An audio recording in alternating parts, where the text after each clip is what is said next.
Hi everyone, welcome to this Hangout on Air. I am Kim Bitch from the Educator's Spin on It, and we've come together today to share with you ideas for your children, how to find them using Pinterest. We're also going to sneak in a little bit of tips of ways to ensure that they're developmentally appropriate for your children as well. I know there's some great images out there that we see and we're drawn to, and I think we're just going to chat a little bit today about, stop and think, are they really meeting some of the developmental milestones with our children?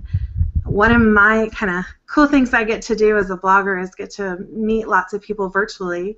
And today I found a special friend to invite. Her name is Vanessa Levin, and she's the author of Pre-K Pages. And she's a phenomenal blogger sharing activities for children. She's a speaker. She goes all around training other teachers how to teach children. She's an author. She's even got a store on her site with things that you can purchase with printables and all sorts of resources. So Vanessa, I'm going to let you just say hello to everybody and say a little bit about yourself. Hi everybody, I'm really glad to be here. I was so thrilled to be invited by Kim, a superstar in her own right there, from the Educator's Spin on It. And I am really excited because Pinterest is one of my passions, and I absolutely spend every minute that I can there.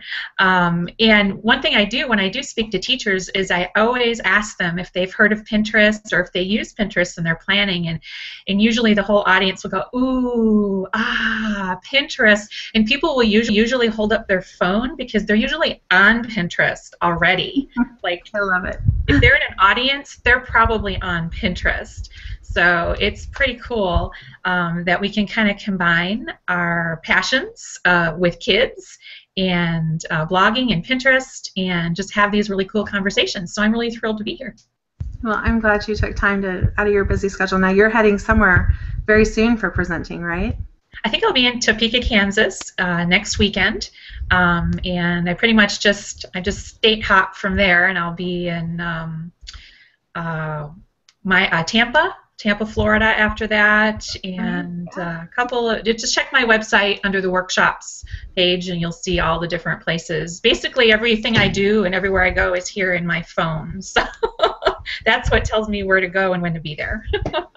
I hear you. I think many teachers and moms are kind of in that frame of mind right now. Even dads too. My husband, I don't think, could survive without his phone and all the meetings he has to attend at work. Exactly. Just so we know, what do you go and present about at all the different events that you speak at? Mainly, I talk with early childhood teachers that teach preschool, pre-kindergarten, and kindergarten, that age group, and I just love sharing hands-on ideas and activities. One of my passions is three-dimensional is fun and flat is boring. So hands-on, three-dimensional activities to enhance learning, literacy, math, science, all the different areas, and ways that you can meet the standards using these fun methods, because a lot of us, I know, in the education field feel like maybe the fun has kind of gone away a little bit, and so I want to keep that fun in the classroom. We don't ever want it to go away. So that's what I do. I go around and share ideas and activities teachers can use in their classrooms right away, hands-on, fun stuff, dollar store, you know. Right. I, just want to interplug, because one of our passions on the Educator's Spin on It is sharing with parents how to take those hands-on things and bring them home, because as you mentioned, schools aren't quite as hands-on as we'd like them to be right now. I hope the momentum moves back and we go back to some more of those developmentally appropriate practices we've all, we're taught to do in college. But finding ideas on Pinterest is a great way to find that hands-on activity where, even though you're working on sight words, you're in a sensory bin playing with them and really engaging all the different sensory skills that we have. Absolutely. I really think that Pinterest is helping in that area, because before they existed, we just had kind of word of mouth or what we saw here and there, but now everything is collected in one area. So it's so easy to find those ways to make learning fun and engaging again, and that's one of the reasons I love it and why all teachers I know love it too. Right. Now we kind of open two different topics where one is who is pinning all these ideas onto Pinterest and who is using all these ideas on Pinterest. Right. We connected through the Kid Blogger Network. I just want to shout that out to everybody that that's probably my #1 recommendation. If you're going to start on Pinterest and you want one board to start looking at, start there because it's gathered close to 600 bloggers, I think, have all kind of joined together with these appropriate activities for young children to work on to learn the basic skills, to prepare them for school and also work in school. And then the other thing is we've got tons of teachers out there who have taken their own personal time and started to develop websites for other teachers, but also as a supplement for parents at home too. So, there's so many resources out there. So how do you find the right ones is kind of the one question we wanted to talk about today was where do you go to and how do you keep track of what you're doing so it's not a complete time warp zone of where it goes to. Do you have some tips of kind of how you start sorting things out and putting things on Pinterest to help your followers? Well, I try to pin things that are really relevant right now. Like I know that people aren't searching for St. Patrick's Day yet or anything like that. So I try to keep it relevant to what's happening right now, but also to keep it, I try to keep my focus on stuff that's almost what you call evergreen, that's going to be helpful to children all the time, that you're going to need to know or want to use throughout the year, throughout your child's life. So I try to have a mix of those kind of seasonal topical things as well as that evergreen type stuff that people can use all the time for their kids or their students, so that it's not just one thing, you know what I mean? That's one way that I do it, but I bet you have some tips too. Well, one thing I wanted to do you have your boards ready to pull up as a screenshot? Sure. I just wanted to, as she's pulling them up, we're testing the screenshot feature. Vanessa's taken the time to kind of create boards with board covers. So it kind of makes it a lot more navigational for you as a parent and as a teacher to find those topics. Are you able to pull it up? Yes, let's see. We'll see. So that's our event. Not the right one, but let's find the right one. The right tab with Pinterest. We'll see if we're lucky. Yes. Screen 2. They're planning. Let's try this one. So as you go into Pinterest searching for things, typing in that specific concept that you're looking for is probably the quickest way to take you to a concept that you're looking for. You're looking for fine motor skills for your preschooler.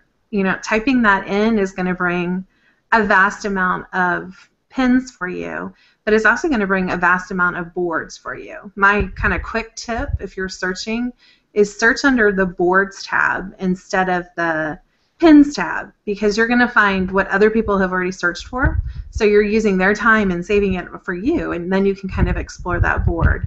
I was going to have Vanessa pull up her fine motor board if we can get it to pull up. Is it not doing it for you, Vanessa? Well, I kind of lost you. Can you still see me? I can see you. Can you unclick your share button and maybe that should work? I lost your screen. Uh-oh. I see everything but your option here for you. Okay, I can stop sharing. Sorry. You can stop sharing. It should pop us back up again. It's okay. I can keep talking as you're figuring it out. There she is. Let's hope. You can see me now? I can see you now.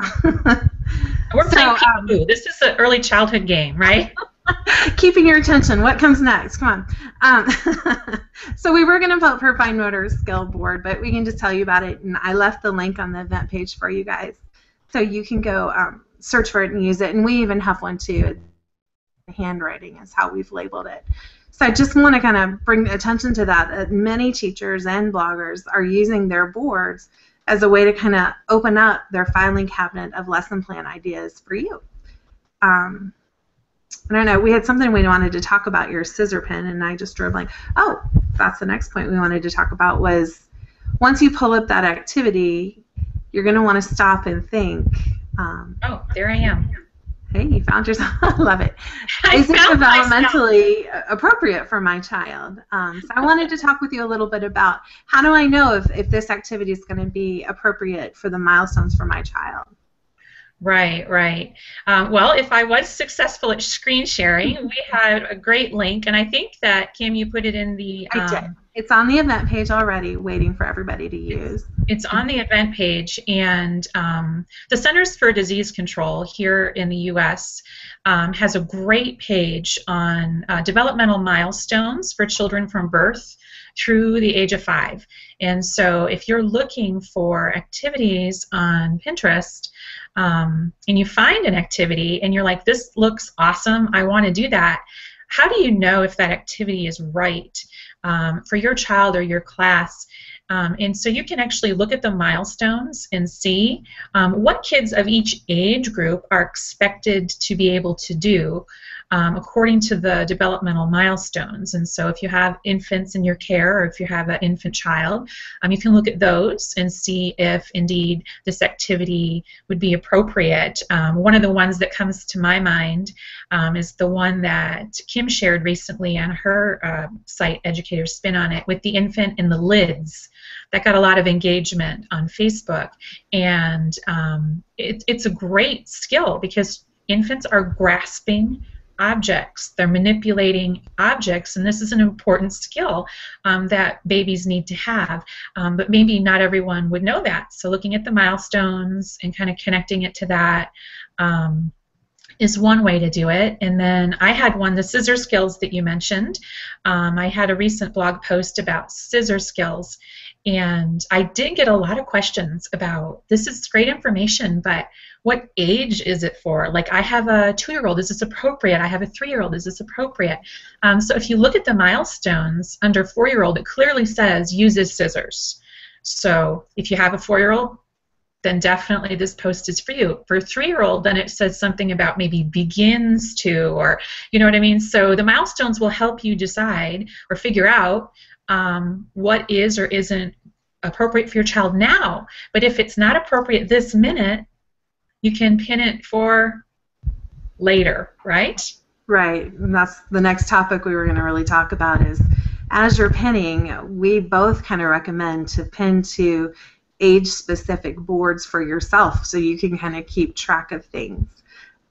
You know, on our boards, we have little boards. Literally, the boards are labeled baby, toddler, preschool, school age, and then we have, you know, all the different categories we learn. But kind of doing it that way, if you have a child, you might see something that's way cool, but you're like, oh, they're not ready for it. Right. Create a board for that age group, you know.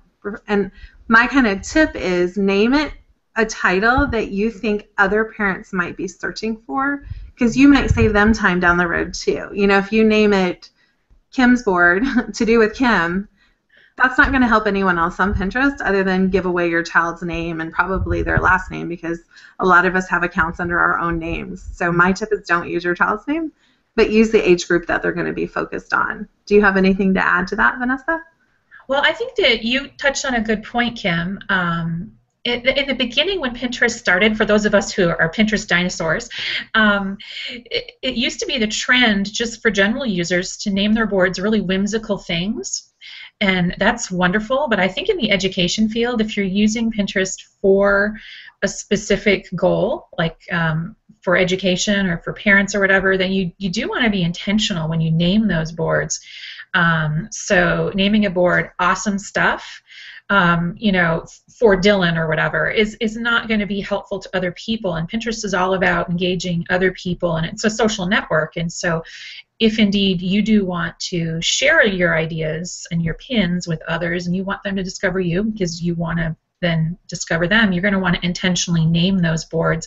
I know I'm certainly guilty of naming some of my boards ridiculous things that I totally regret, but now that we know better, we do better. And so naming those boards really intentionally, it's so that not only you, because sometimes it's hard for me to find my own stuff, you know, but make it so that you can find it again and other people can find it, and don't give away the identifiers of your own child or your things like that. So that was another thing. That one little tip to that, like here I am, I have our boards all created for our followers, but I do pin my own things for my own children, and I just use a secret board.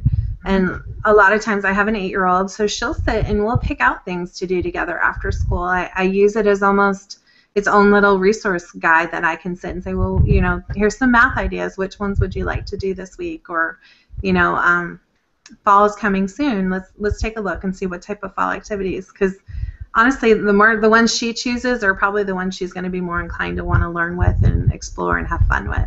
So they just sit there on a little secret board, so that no one else, maybe you don't want to show that, or maybe you're on there for a business and that has nothing to do with your business. You don't have to log in and log out and do different accounts. Just pin to a secret board, and you're unlimited on secret boards. So that's good to know. I love your idea of letting your children look at the pins on your boards, on your secret boards, and letting them choose, because we know that children learn best when it's meaningful to them and it follows their interests. So if you see something your child you think your child might like, or your students, you can pin it there and then have them go back and as long as you've already filtered it to make sure that it's appropriate for them. So any choice that they make with that board will be acceptable to you. And the research shows that when we give children choices, they feel empowered, and empowered children actually learn more. So that's a really great strategy that you're using, Kim. I really like that. I think people will benefit from that a lot. Okay. Thank you for sharing that. Tidbit from Kim. It's also a great place to not let them see it, but to start saving up for birthday ideas and holiday ideas, or even shopping with them virtually and putting them there and kind of teaching them saving up for things. That's a whole nother topic, but those secret boards you can use to your advantage too. But again, if you don't care and it's public, you can always put that out there on your own boards. It doesn't, really matter. But my one tip is, when you label your board, that title, think of what others are researching for, and also in your description. I know a lot of us don't even put a description there, especially if it's a personal account. Go ahead and type what you're going to use that board for. It's going to help you find it quickly, and then others find it quickly too if they're searching for those specific skills. Exactly. So one thing we wanted to talk about was Pinterest has amazing images. You've got teachers, you've got bloggers, you've got businesses all sharing really engaging pictures to make you want to click and do whatever that pin says on it. Do you have some tips if I'm a parent and I'm trying to find activities for my child? How do I filter through those in terms of is it something appropriate for their age, and also how do I find those that are product and not process, or process not product, excuse me. Right. Do you have some tips for that? Well, I think what we need to remember is to keep in mind that quite often when we're looking at those beautiful photographs on Pinterest, because Pinterest is all about beautiful photographs, we have to remember that they may be showing, that the particular picture that you're looking at may be showing an example that looks really great, and then if your child or your students do it, it looks nothing like that. And we just have to understand that that's okay. That picture may have been intended, or purposely done in that way to show you what it might look like in the end. But really, when your children do it, just be accepting. Every child is different, and all of our kids have different abilities, and we just can't hold ourselves that standard. You know what I mean? It's just there as an example, I guess, is what I'm saying, for you to get an idea, and not exactly. For some, that's their money-making picture, so they are going to make it very inviting and engaging, and it may never have been created by a child. It might be an adult kind of staging that inspiration for you as a parent. And I think just knowing that Pinterest is there as an inspiration, it's not meant to be pressure to do anything specific with your child. It's really, my kids are bored, they want something to do. Here's a new resource that we can turn to, where pinners have shared all sorts of resources. Right. Yeah. I would never want anyone to feel any pressure to live up to a standard that's in a picture. I show pictures of my classroom all the time on my blog, which are then pinned, and people always say, does your classroom look like that all the time? Well, of course not. It does not always look like that. My desk isn't always as neat as a pin. My dramatic play center doesn't always have all the clothes hung on the hooks. We know what the reality looks like. These are just pictures to show you the final product. Maybe this is how it looked in the morning on the first day of school and that type of thing. So the same thing goes with crafts and kids' activities. This is the final product of an example, not what your child or your students will probably produce. And we don't ever want to give that implication that perfection is an expectation. But so let it go, as they say, right? Let it go. One mommy tip I have, and also we use this at Vacation Bible School and also Sunday School, is we actually take a picture of the classroom when it's all pretty and lovely and put it up on the wall so the kids know when everything's put back again, that's what it looks like. So in your kid's bedroom, that might be a little tip too of this is what we think it should look like. We know it's not going to always be there, but having your children know the goal is important too.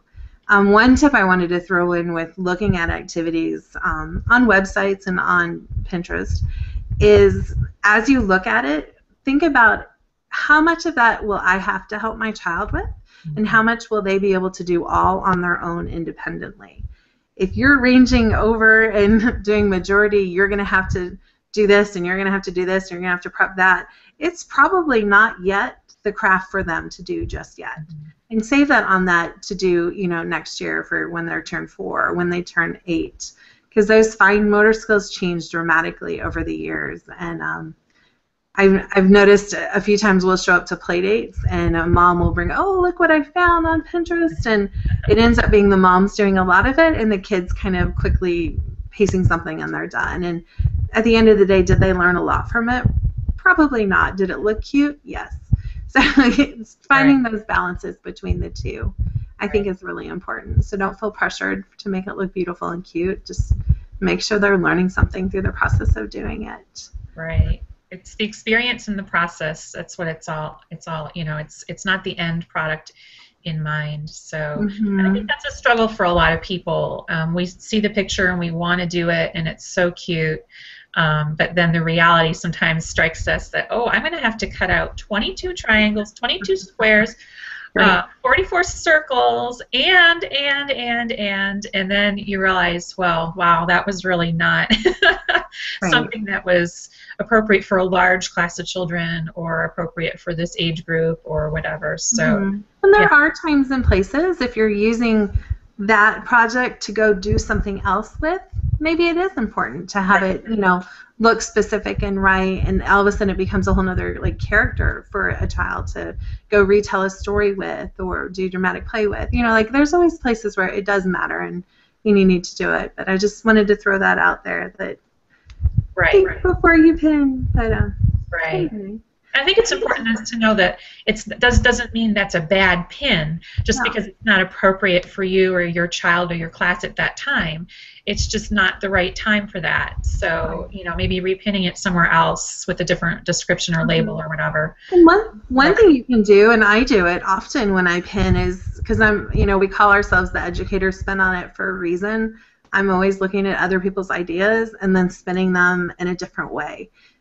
So I do pin things that I'll never use the way I saw it, but underneath I write notes to myself. Use this, but use it this way. Exactly. So I do encourage you as a parent, that thought that you're thinking as you're pinning, write it down in the description below. You don't have to keep the description that the pinner put there. Absolutely. Edit it and use it the way you're going to use it. Personalize it to your own description. I've noticed a lot of times people will repin what some person wrote, and I'm like, that's just an odd comment. I wouldn't keep repinning that comment on there. So make it your own. Yeah. You have a good point, because I've noticed that a lot of times when people pin things from my site onto Pinterest, that they will put in the description the unit they're going to use it for, or something specific to their school or their standards, or they'll put a standard in their description. They'll put a unit from a curriculum that they use. So you can tell that teachers are using Pinterest as a curriculum and lesson planning resource tool based on the comments that they're using. So definitely do that. If the little blurb at the bottom doesn't fit your needs for that pin and you need to put something in there, a lot of teachers share secret boards and collaborate on boards for grade levels. And so definitely change those descriptions so that your colleagues or the people you're sharing with will know what your intent was with that pin. And then just a big shout out, if you are a blogger and you're making pins for people to share, always put that description you'd like them to share in your alt tag of your image. Mm-hmm. Because, sometimes someone will pin not really realizing, and maybe they're on mobile and they don't have the time to type, and, what ends up in the classification is, image 189 or whatever. Right. Like, take advantage as a blogger, too. Right. And if you're that pinner, just type in something. Like, you want to remember why it's there. And one really cool thing that Pinterest will do for you is you have the ability to search your own pins. Like if you're at the top in the left-hand corner and you're looking for, I remember I pinned a pumpkin activity. If you type in whatever you think you probably typed on there, you can do all pins, but you can also go below and do search my pins and find that activity. So the more description you left yourself, the easier it will be for Pinterest to find those keywords and give them to you. One of their main things right now is really trying to give you exactly what you're looking for through the different options they've created, through the guided search on your mobile phone, through the interest buttons that you can sign up for now. And that's one tip too. Have you signed up for any interests to follow on Pinterest yet, Vanessa? I was waiting for you to tell me how to do it, Kim. I haven't ventured in there too much. I think I'm following kids in education. I haven't really delved into it too much because I do have like my favorite pinners I follow. Right. I'm guilty. And that's one little tip as a mom to a mom and a teacher to a teacher. If you overfollow too many people on Pinterest, your feed will get very overwhelming to you. Right. I specifically don't follow a whole lot of people. I've kind of found who I like and the styles that they do. And I've also found that you don't have to always follow a whole pinner, but just follow a board that you're interested in. So maybe, I'm trying to think of a specific example. Maybe I really like the snack ideas that one specific blogger shares about, but I really don't have an interest in the rest of the categories she talks about. I just follow that board, and so that's the stream that will come up in my feed if she shares a new, lunchbox idea or snack idea. Mm-hmm. So following boards, I know that's probably anti people who want to have more followers, but is kind of one of my big tips as a parent and even as a teacher is to keep that stream kind of filtered into what you're really looking for. Yeah. I think, again, using those interest buttons as a parent, you can really get into there and find those specific things you find that your child might be looking for, your students might be having. Maybe there's a curriculum that kind of has a gap in it and you're really looking to fill it. Type in that and see if there's an interest button to follow for that. That's great, Kim. I love those tips. I think that one thing that I really like about Pinterest is the ability to customize your feed by doing what you just described. I know that I have absolutely, as you can see, have no interest in fashion whatsoever, like zero, or hairstyles. I've had the same hairstyle for 10 years and I've continued to have it. So I don't follow those types of boards. I'm more of the kind of person who will pick and choose what I follow very carefully because I don't want my feed flooded with fashion or hairstyle or anything like that. So I really, really like the ability to customize my feed, whereas on other platforms, you sign up to follow somebody and you get everything. And this way, you can really customize what you get in your feed. So I really throw this out there. My husband, I finally convinced him to start using Pinterest with me. Yay! He works a lot with my daughter in math in the afternoons. He's a phenomenal mathematician. And I kind of said, why don't you also start coming up with ideas for her to do with you that are playful and fun and, because, dads tend to be a little more skill-driven and not as much fun when it comes to that. So we've got a couple boards where we're sharing stuff together. And again, filtering out all those things he doesn't want to see, I kind of guided him into, I really like the math content coming from this website. And I'm like, look on sites first, too. Like, you have to know whose website you really like to be able to follow them. But, you don't have to follow all of it.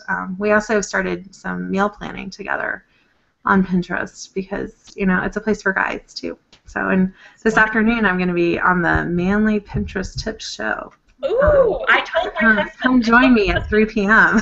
We're gonna. Told my husband about that show because he keeps saying Pinterest is for women, and I said no, they actually have a show on this now. We have a whole show. It is not for women, but I think when you have those fashion ones running through and hair and nail, like I don't follow any of those streams either because that's not why I'm there. But there are people who are there for that. So Sure. I think that's the advantage of Pinterest is whatever you're looking for, you're going to find, and you're going to find like-minded pinners like you to kind of congregate and move over and create different boards together. Absolutely. So, well, I'm going to tell my husband about that because he needs to watch that. Thursdays at 3 with Jeff Sy. So try it out for wonderful. What does he say? Adding testosterone one pin at a time. So, I love it. It's hilarious. So Wonderful. Anyway, any last thoughts as we leave? I know we're almost at 30 minutes, actually, just over 30 minutes. Okay. Using Pinterest to find developmentally appropriate activities for kids. Right. I mean, that is what I use Pinterest for, and I think that using the developmental guidelines to help you, developmental milestones to help you if you're stuck on whether or not this is appropriate for your child or your children or your class. If you're a teacher, using your standards as well, and look at a pin and see how it fits into your standards. I think those are some good ways to really use Pinterest as educators and parents effectively, is to look at those milestones and those standards and follow great people like Kim and customize your feed, really. That's right. Make it personal, yeah. And there's no reason that you can't join along with other parents on boards too. If you have a group of friends that you do a co-op with or taught school with or preschool with, put yourselves all on the same board together and pin together, because chances are your kids are moving through those same stages together. And you mentioned teachers joining together on boards is a great tip to work collaborative with each other. Yeah, wonderful. If grandparents happen to babysit a child for you, send some ideas over there. So, they want to do the right things with your child, but maybe they just out of practice, out of ideas. Like I have my in-laws that live with me part-time, so I'm always sharing, well, this would be fun to do with the kids kind of thing. Right. So it's unlimited what you can put to use with education and Pinterest, right? Exactly. You're only limited by your imagination. I mean, really. And time. And time. So hopefully we share with you some time-saving tips of really honing in, following the right people, following the right interest, keeping yourself focused when you're there if this is the specific topic you're looking for. Because I do recommend if your child's working on fine motor, gross motor, math, science, reading, they're all there, writing skills. A lot of teachers, a lot of bloggers have categorized their stuff for you to help in your classroom if you've got a gap in your curriculum, and if you're at home with your child and you want to kind of our philosophy at the Educator Spun on it is you are your child's first teacher. Mm-hmm. You will always be your child's first teacher. I've got one off, a senior in college, and I still get calls on, Mom, how do you do this? How should I do this? So it never ends. They grow up and still need you as their guider and their teacher. So kind of coming up with a framework using Pinterest is a nice tool. So thank you so much, Vanessa, for joining me today and sharing your tips. I really encourage everybody to go stop over and look at her boards. They're amazing. She's got lots of great content to pull from, and even her site is really full of really great ideas every week. And she's been one I've been following for years on pre-K pages. It's just some great ideas for preschoolers. Thank you so much, Kim. It was a pleasure to be here. Thank you. We'll see you guys again next time. Thank you so much. Bye.